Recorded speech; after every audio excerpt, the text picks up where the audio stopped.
Assalamualaikum dan salam sejahtera. Kita masuk kepada chapter 3 iaitu financial planning and forecasting. So for this part, we'll touch on part 1 whereby we learn about cash budget. So in this chapter, there are several learning objectives, which means by the end of this chapter, you need to be able to get these 4 things. The first one is you have to be able to understand the financial planning process, including long-term strategic financial plans and short-term financial plans. Which long-term is more strategic, whereby short-term is more on operating sides. The second objective will be you have to be able to discuss the cash planning process and the preparation, evaluation and use of the cash budget. Jadi student kena tahu macam mana nak kira cash budget ni. The third one, student need to be able to explain the procedures used to prepare and evaluate the pro forma income statement and the pro forma balance sheet. So pro forma income statement and pro forma balance sheet is a forecasting. You forecast what the following year punya profit and other variables. And the last one is to be able to evaluate the approaches to pro forma financial statement preparation and the common uses of pro forma statements. So basically, we start with financial planning. What is financial planning? It basically provides roadmaps, roadmaps for guiding, coordinating and controlling actions to achieve the firm's objective of creating value for shareholders. Remember that the main objective of financial managers as well as the firm is to maximize shareholders' value. So by doing financial planning, we actually going towards creating values for the shareholders. So how basically we want to do the financial planning? The two key aspects of financial planning process is cash planning. So basically cash is king. So we need to plan how much cash does the firm will basically anticipate in the following year or following months or following weeks. And the second one is profit planning. So forecasting what the profit is going to be the next year, the next following 2 years, the next 5 years, according to what the firm wants lah.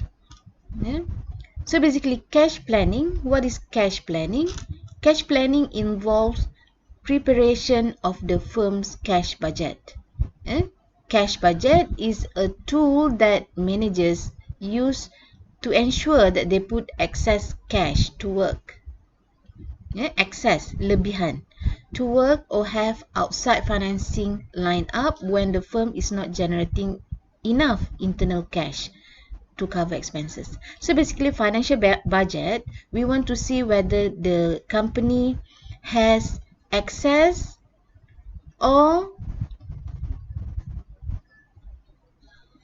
require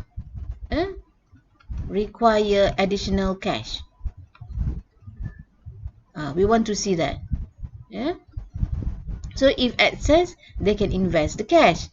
If let's say they need additional cash, where can they get that cash for the firm? That one is for cash planning. The second one is profit planning, whereby it involves preparation of pro forma statement. What does pro forma means is a forecast, something that is not yet happened, but we anticipate what is going to happen. Pro forma statements, which project what the firm's balance sheet and income statement will look like in the future. So basically, when firm want to make planning, it involves long-term as well as short-term financial plans. So we need to understand what is long-term and what is short-term. Okay, so long-term is more strategic planning, whereby it involves from 2 to 10 years of planning. Yeah, so basically this is financial actions and the anticipated effect.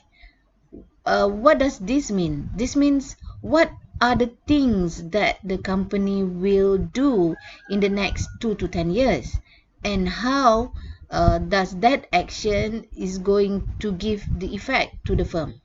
Yeah, so basically these plans reflect the company's strategies, how it will compete in its market to create value for shareholders.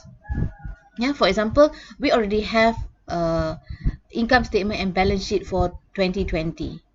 So the firm need to forecast what is the income statement and balance sheet for the next year, 2021, until um, uh, 10 years along the road.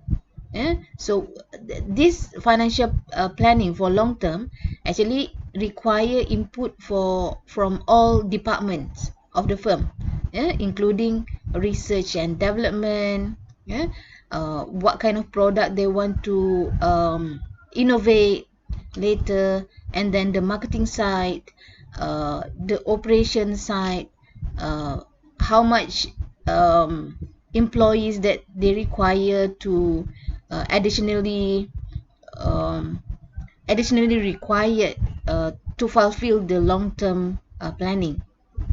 It involves accounting as well as the finance. Yeah. So for long-term financial planning, basically the firm required to get all inputs from these departments. Yeah. Okay. When the firm is already have a long-term financial planning, they need to do a short-term financial plans, which focus on the operating side.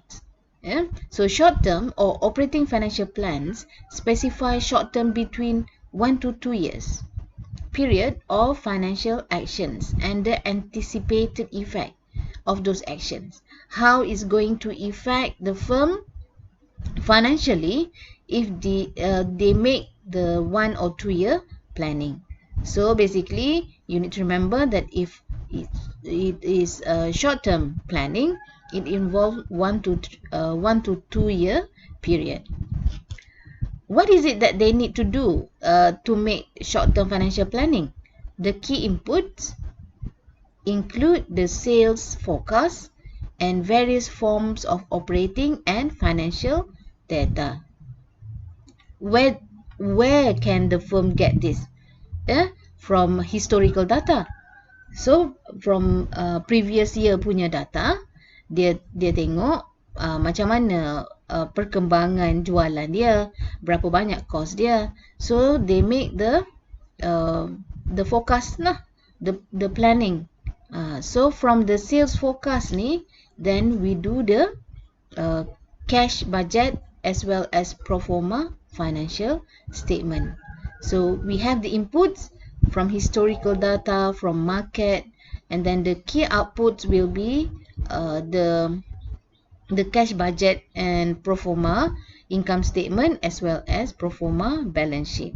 Yeah? When we say financial statements, it involves income statement as well as balance sheet.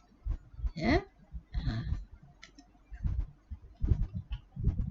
So now that this chapter is more about short-term financial planning. So basically we learn how to do cash budget as well as pro forma statements. So in this part we cover cash budget first. So what is cash budget? It's a cash forecast. They need to forecast. What is forecast? Something that is not yet happened. Yeah? It is a statement of a firm's planned inflows and outflows of cash. Yeah? Keluar masuk cash. Yeah? So supaya the firm able to see whether they have excess cash or they require additional cash. Yeah? Managers use the cash budget to estimate the firm's short-term cash requirement. Yeah? Short-term cash requirement, keperluan kepada tunai jangka pendek, with particular attention to planning for surplus cash and for cash shortage. Surplus ni excess lah. It's the same meaning as excess. Shortage means require additional cash. Short, dia kekurangan cash. Okay, typically the cash budget covers 1 year, divided into smaller time intervals. Okay, the time intervals will depend on the nature of the business. Some business with seasonal cash flow pattern, which means the cash flow tu different. Awal tahun dapat cash banyak. Sebagai contoh, berniaga baju sekolah. Right?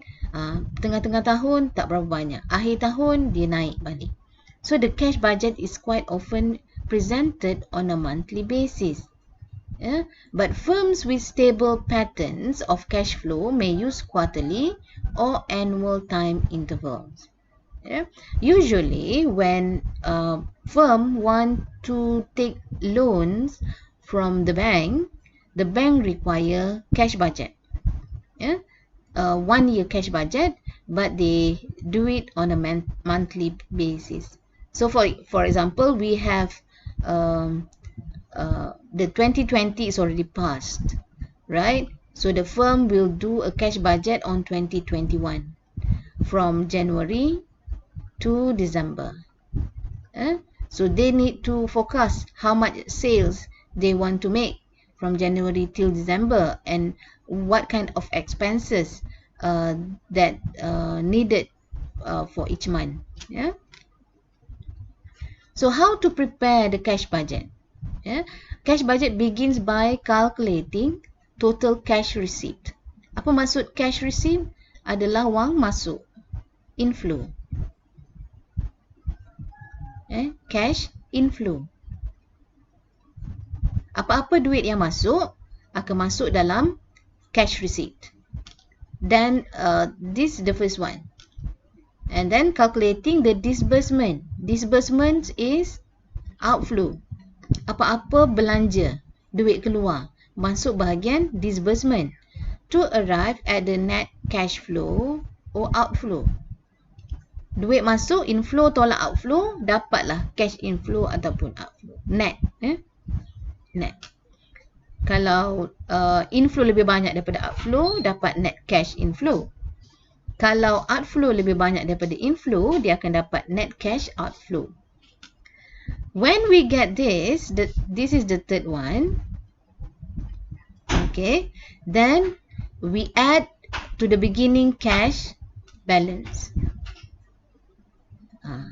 So usually firm at the beginning of the month, dia akan ada beginning cash balance. Kita tambah dengan yang tu.